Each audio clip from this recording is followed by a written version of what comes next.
Whitehall 1212.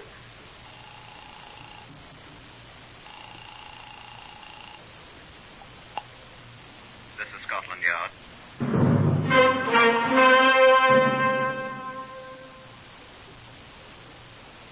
For the first time in its history, Scotland Yard opens its official files to bring you the true stories of some of its most celebrated cases. These are the true stories. Plain, unvarnished facts, just as they occurred, reenacted for you by an all-British cast. Only the names of the participants have been, for obvious reasons, changed. The stories are produced with the full cooperation of Scotland Yard. Research for Whitehall 1212 is prepared by Percy Hoskins, chief crime reporter for the London Daily Express. The stories for radio are written and directed by Wyllis Cooper. Now you will hear from Chief Superintendent John Davidson, custodian of the famous Black Museum of Scotland Yard. Here is Chief Superintendent Davidson. Good afternoon. We have here in the Black Museum just about every kind of exhibit you or nearly anyone else could imagine. Weapons that have been used in murders are frequent. Garments worn by murdered persons or the persons who murdered them. Bloodstains, even many things more gruesome. But this exhibit is, I believe, genuinely unique. Do you recognize it? You should. It's an inspector's badge. An inspector of the CID, a genuine badge. It, too, was deeply involved in a murder case. This badge was once worn by Inspector George A. Frame. And here is former Inspector Frame himself, who I think will tell you all about how it came to be here. Go ahead, George. Yes. My old badge. Let me hold it half a second, please, John. Yes, I was very proud of that badge once. I think I still am, even though it's an exhibit here in the Black Museum now. Yes. I think I'd been moderately successful as a police officer when Sir Lewis called me, had I, John? Of course. Well, Sir Lewis asked me to come to his office on an important matter, so of course I went. A very impressive man, Sir Lewis. I can hear him yet. Something of a mess down there. There's been so much in the newspapers about it and all that we've got to get on it at once. Sit still. The Home Office asked me to assign a good man. Thank you, Sir Don't Lewis. know anything about you. Hey, you're a good worker. Work, that's what this will take. Work and common sense, eh? I'll do my best, Sir Lewis. Hope it'll be good enough. I'll try, sir. Yes, sir. Dignity. Dignity is what we need. Competence and dignity. And hard work. What's your name? Frame, sir. This George case you're assigned to now, down in South Loamshire. Know where it is? Don't suppose you yes. do. Well, you'll see. Village named Ward. Odd name, Ward. I think I know... Little village. Man's young son was killed. I remember, sir. Boy about him, a year old. Thought he'd been kidnapped. He wasn't. Found him in the gun. Next morning, murdered. Slashed to death. Yes, sir, I think I Had this remember... local constabulary trap on the case for a week now. Inefficient scoundrel. Regular Dogberry type, I'm going to understand. Village, cop, full. well, sir... Done nothing. Newspapers printing all sorts of stories. Well, Scotland Yard, is Scotland Yard asleep, all that. Oh, yes, sir, I've seen Will it all. you stop badly? The Home Office has been on my neck. Settle this at once, Sir Lewis. Must this go on, Sir Lewis? Get cracking, Sir Lewis. That's your job. Frame, is that it? Go on, settle it. Yes, sir. Don't ask foolish questions. Get down there at once and get it settled. Now, mind you, no nonsense, no friction with the local constabulary, and no excuses. Well, I was just... Well, sir, all right. Ward and Loamshire. I'll be off at once. and don't come back with... Why are you standing there with that silly grin on your... Hello. Yes, of course, it's Sir Lewis speaking. Get through to the Home Office at once and tell them that Loamshire matter will be settled at once. Got my best man on it. Now, go on, whatever your name is. In the village of Ward, I was conducted to Superintendent Ogle of the South Loamshire Constabulary, who was in charge of the case. And not delighted at all at being summarily replaced by an inspector of the CID from Scotland Yard. He was quite eloquent about it. I don't know what you think you're going to do here, Frame. I expect to do my duty, sir. We can dispense with your fine Scotland Yard talk, young man. We have our duty, too, you know. I'm sorry, Mr. Ogle. You may address me as Superintendent Ogle while you're about it, too. I'm sorry, sir. Coming your fine London ways on me because I'm a man from the Shires. I'll expect proper respect, sir. I'll expect proper respect. I beg your pardon, sir. Whilst you're in my bailiwick, you're to consider yourself no better than one of my constables, too. You're to be entirely under my orders. Do you understand that? I was under the impression, sir, that I'm under the orders of the Home Office. I'll stand for no insubordination. I'm not being insubordinate, sir. I'm merely telling you my orders. Wish you to make a fool of me. Isn't that the truth? No, sir. Oh, is that a fact? Well, then, what are you doing here, then? What are you doing here? The Home Office has instructed me to try to obtain a conviction in this case, sir. Oh, you're to obtain a conviction, then? I'm to try, sir. I suppose a London man knows more about it than we who live here, then. No, sir, I don't know anything about it yet. All you know is that Scotland Yard says I failed. Scotland Yard doesn't say that, sir. Well, there's been a lot of talk, and I resent it. I'm sorry, sir. Would you mind telling me something about the case? Don't you know anything about it? Well, very little, sir. Oh, what? Only that a child has been found dead, sir. Murdered, apparently. Have you any suspects, sir? That's none of your business. I'm afraid it is, sir. Well, I don't think so. I hope that doesn't mean that I'm not to get any help from you, sir. Am I correct, sir? I'll give you what help we can. What help I have to give you. Well, go ahead, sir. What do you expect me to do? Solve this case for you and then let Scotland Yard take all the credit? I've had about enough. Scotland Yard needs no credit, sir. Well... But the case must be solved, sir. Are you accusing me of inefficiency? Not accusing, sir. But I'm sorry I've been sent down here by the Home Office. Do you think you're welcome here? You haven't told me what's been accomplished so far, sir. Look here now. Yes, sir. I've made an arrest today. Oh, have you, sir? I most certainly have. May I ask whom, sir? I arrested Elizabeth Wright, Who is Elizabeth Wright? the nursemaid at Madden's house. Madden? Oh, that was the boy's name, yes. Didn't you even know that much? No, sir, I didn't. I expect to know a great deal more by the time I get back to London. And what about this woman, sir, Elizabeth Wright? What did... They released her. Who did? The magistrate. Oh? And do you know what they said to me? The magistrate, sir? They said I didn't have one scrap of evidence against her. But you did, of course, sir. Well, sir? I didn't have much. Oh? She was visiting her sister when it happened. Where, sir? In Edinburgh. But you suspected her, sir. Well... What? Well, a man's bound to arrest somebody. Oh. And now they send me a Scotland Yard man. I never have any luck. I dislike to comment unfavorably on a member of my profession, but I shall not. It does seem to me, though... Sorry. I never in all my life saw such a... In 2 days, going about the village of Ward, I discovered several facts. One, there had been 2 children in the Madden family. The dead boy and a sister. Her name was Bridie Madden, and she was the daughter of Madden's first wife, who was dead. The boy was by his second wife. 2, there were several servants, including the nursemaid who had been arrested. A sweet, gentle, shy girl, by all reports. 3, I learned that the father, Jerry Madden, was suspected by some of the villagers of having murdered his little son, although no one advanced any reasons why they thought so. 4th, according to some of the schoolmates of Bridie Madden, she was in considerable fear of her stepmother's uncontrollable temper. 5thly, that somebody unspecified would have to hang for the murder of the little boy, a conclusion with which I was fully in agreement. And 6thly, that I was the most unpopular person in the village of Ward. I was from London, and the villagers were fervent adherents of the happily disappearing maxim, here's a foreigner, let's heave a brick at him. I was not encouraged, especially since Superintendent Ogle made no secret of his antipathy toward me. A little discouraging. I thought of returning to London, but I remembered Sir Lewis was there and stayed on. I visited the Madden household. Mrs. Madden was confined in a nursing home at the edge of the village.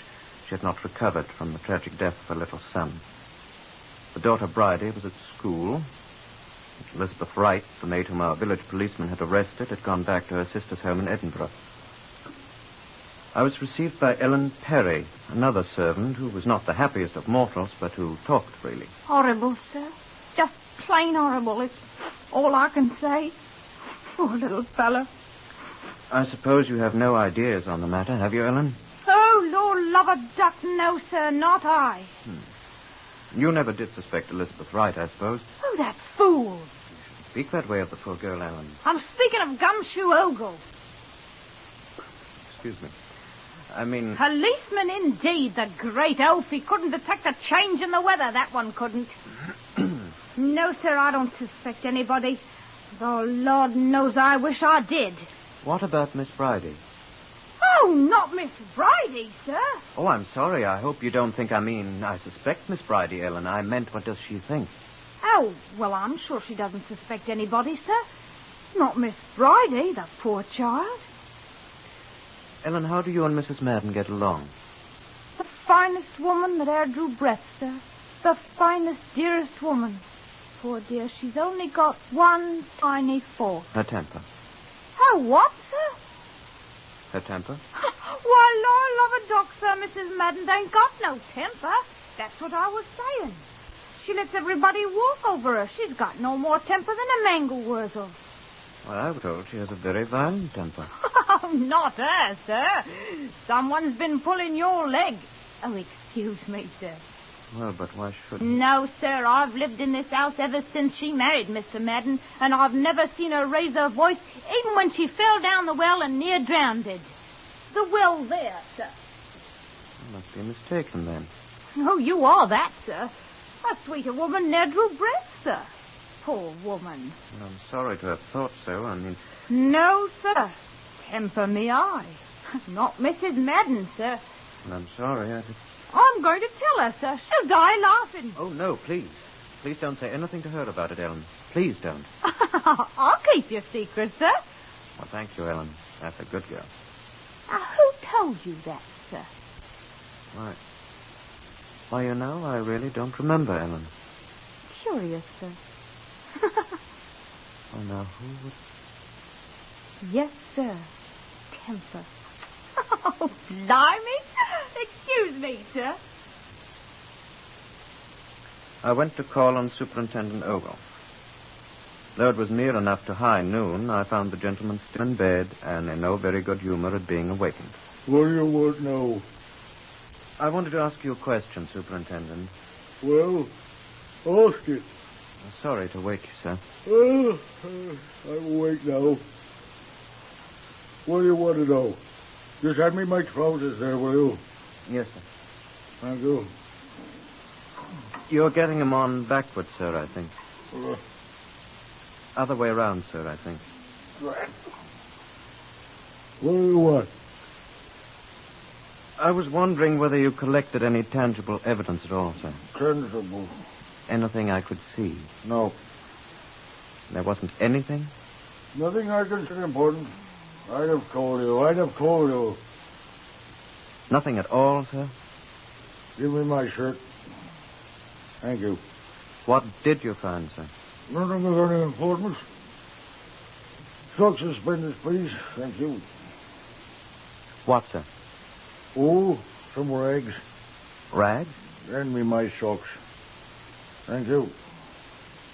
Look like a nightgown or something, according to bits. Nightgown, sir?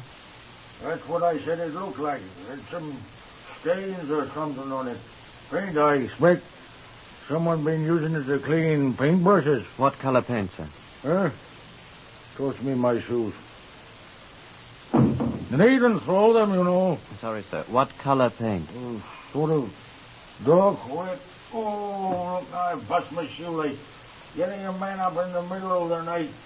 Oh, running in. No. What did you do with the nightgown? Sure, it was a nightgown, sir. Looks something like one. What? Where is it now, sir? How would I know? Eh? I burned the nasty thing up. Oh, no. Well, it was partially burned when I found it. A bit of trash. I finished burning it up. Then it's completely gone, sir. Of course it is. What did you expect? I didn't expect anything, sir. Hand me my necktie, will you? I'm afraid I don't understand a man with even the rudiments of a police education who could consciously make such a stupid error. Who knows that, good heavens, there were reddish-brown stains on the discarded garment, if it was a garment, in the very middle of a case of atrocious murder in which the victim had bled freely and he thought they were paint. And the thing had been wantonly destroyed. I found myself beginning to splutter as I walked down the lane toward the nursing home. I found Mrs. Madden, the bereft mother.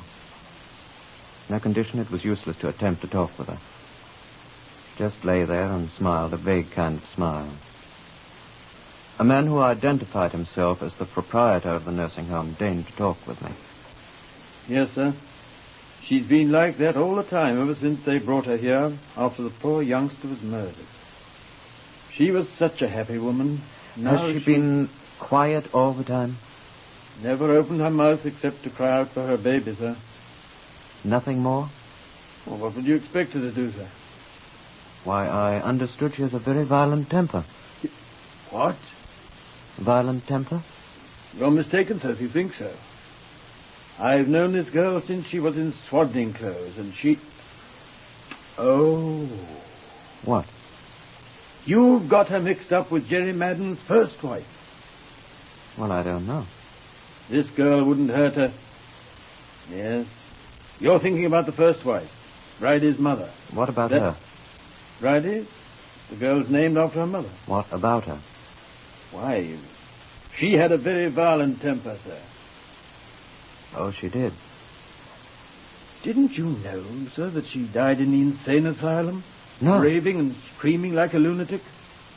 She was a lunatic, sir. And an idea crossed my mind. As a matter of fact, then, not to be telling lies, but after all, you're a policeman, you won't tell anybody. She was a lunatic. And so was her mother before her. I didn't know the grandmother. I passed Superintendent Ogle as I trudged down the road to the Madden home. He didn't answer my greeting. I walked on and, deep in thought, presently arrived.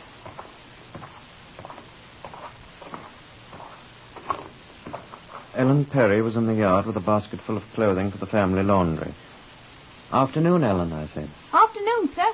Did you find out anything, sir? I went to the nursing home. You were right, apparently. I told you so. Did you know the first Mrs. Madden, Ellen? Bridie? Bridie's mother? Yes. Oh, yes, I remember her. The crazy woman. That must be the one you were thinking of when you talked about Miss Madden's temper, sir. Yes. Yes, I'm afraid you're right. She died, you know, when Bridie was just a little girl. Yes, I know. Well, now, will you excuse me, sir, while I get on with preparing the washing for tomorrow? Go on, Ellen. Thank you, sir. And so I had time to think a moment alone. I'd done a good deal of thinking on the way from the nursing home, but seeing the preparations for the morrow's wash day... A nightgown, I remembered, a possibly blood-stained nightgown. I thought about the circumstances of the murder. A little boy had been put to bed. He was found slashed to death in the morning. Ergo, he had been murdered during the night. Right so far. Whoever had done it more than likely had splashed blood on his clothes, her clothes. There's only one person I suspected. A sneaking, unreasonable kind of suspicion. There wasn't anyone else to suspect. At first, Bridie had been crazy, with a violent temper. She died in the insane asylum. Her daughter had told a deliberate untruth about her mother. An untruth that would have been immediately apparent to anyone but a stranger like myself. Bridie must hate the stepmother. It's an old story. But could she hate her enough to... An appalling thought. Thought of a girl getting up, wearing her night clothes, taking one of her father's razors and going then to the little boy's room, her white nightgown. I didn't want to think about it. I tried not to think about it. But Ogle had said he'd found that nightgown with the stains on it that he thought were daubs of brownish-red paint. The nightgown had been partially burnt, as if someone had tried to destroy it. Horrible thought, but... Ellen was coming back. Ellen, I said. Yes, sir? A penny for your thoughts, sir. Ellen, how many nightgowns does Miss Bridie have? Nightgowns, sir? Yes. Why, she used to have 3, sir, but now there's only 2. Are you certain, Ellen? Sir, I've been doing the laundry every week in this house since Bridie was a baby. I think I ought to know what clothes she's got. Yes. How long has this nightgown been missing? A long time? No, sir. Lord! What? It was the morning the little fellow was... I remember. I gathered up the clothes to be washed and all 3 nightgowns was there. Yes. And Bridie met me on the stairway and she was crying and she asked me to get her a drink of water. Yes. So I set down the basket and went and got her one. And then I picked up the basket and went downstairs and when I took the things out of the basket there was only 2 nightgowns in it. Did you say anything to anyone? I told Miss Bridie and she said I must be mistaken and the house was in such an uproar, sir, but there was only 2, sir, and there's only 2 now. What do you suppose become of it, sir? Oh, there's Miss Bridie now, sir, coming home from school. Where? There, coming down the lane, sir. Now, way back there. Bridie! All the way down the lane, I was rehearsing in my mind what I would say to her. And when we met her and I looked in her staring little beast's eyes, I knew what to say. Hello, Ellen. Why, what's the matter, sir? Bridie Madden, I'll arrest you for the murder of your brother Damon Madden, and I warn you that anything... I took her to the magistrates to be heard. From the windows of the village schoolroom where we sat, I could see the townsfolk gathering angrily in the streets. I suppose I was not too surprised when the presiding magistrate told me that I hadn't enough evidence, that it was impossible at that moment to remand her for trial. They were far from convinced that the Crown had a case. But, they assured me, we will not close the case now because you have a very interesting theory, but there's not enough evidence, they said. We wouldn't dare to act on such incomplete evidence at this time. We'll not write it off as closed, they told me. If you find any additional evidence, well, we'll keep the case open. And so I came away to London, with Superintendent Ogle of the Loamshire Constabulary marching beside me to the train to protect me from the consequences of my foolishness, he said pompously. I could hear the villagers' boos and catcalls from the train with the compartment window closed. I'd done my best, but I can still see Ogle standing there with upraised hand against the populace, and Bridie Madden standing alone, looking after me as if she'd like to murder me too.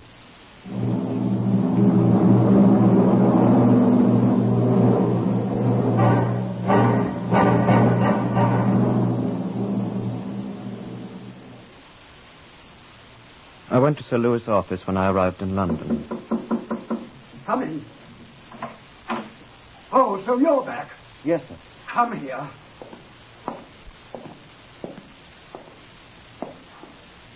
Yes, sir. Well. I did my best, Sir Lewis. And the fine monumental mess you made of things. Well, sir. I told you to get a conviction. I was sure I had one, sir. Rubbish. I'm sorry, Don't sir. talk sorry to me, my man. You're as big a fool as that old stolen Loamshire. Sir, that's... There's a bigger row raging now than ever before. Scotland Yard and the Home Office have been made fools of. I'm sorry, sir. Questions have been asked in Parliament, sir. What do you say to that? I'm sorry, sir. I still think we can get a conviction. I know I can turn up more evidence. That girl's as guilty... You'll turn up no more evidence. Why not, sir? Because you've done enough to disgrace us all, and I'll have no more of your blundering. I demand your resignation, Inspector Frey.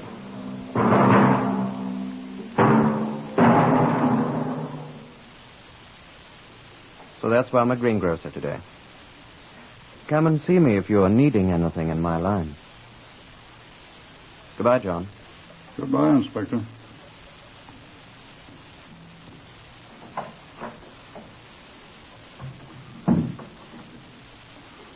George Frame didn't tell you the end of the story. This all happened several years ago. 1 year ago, I was told that a Miss Bridie Madden wished to see me. She came in. Miss Madden? Yes, sir. Do you know me? I've heard your name. In Ward, in Loamshire, several years ago. Yes. Yes. I'm graduated from school now. And lately I've fallen in love with a young man. He's a clergyman, an Anglican priest, a man of God. Yes. We were to be married. Yes. But my conscience... Why don't you say yes? You say yes to everything. I know nothing about your conscience, young woman. I told my secret. I told my fiancé everything. Yes?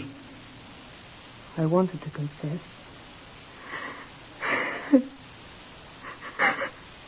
I told a man of God, the man I was going to marry.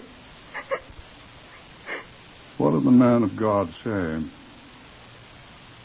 He told me to come to the police with my confession. I murdered my brother. And so we took her back to the magistrates with her confession, which she freely made. She'd never been tried. The case was still in abeyance. So Bridie Madden was at last brought to trial. She was found guilty and sentenced to be hanged. The sentence was afterward changed to life imprisonment, and justice was done. But George Frame is still a greengrocer. He handles an excellent line of Brussels sprouts. This is the badge he used to wear. Appeared today on Whitehall 1212, Lester Fletcher as Inspector Frame. Others in the order of their appearance were Harvey Hayes, Carl Harbord, Guy Spall, Patricia Courtley, Evan Thomas, and Beulah Garrick. Lionel Rico speaking. Whitehall 1212 is written and directed by Wyllis Cooper.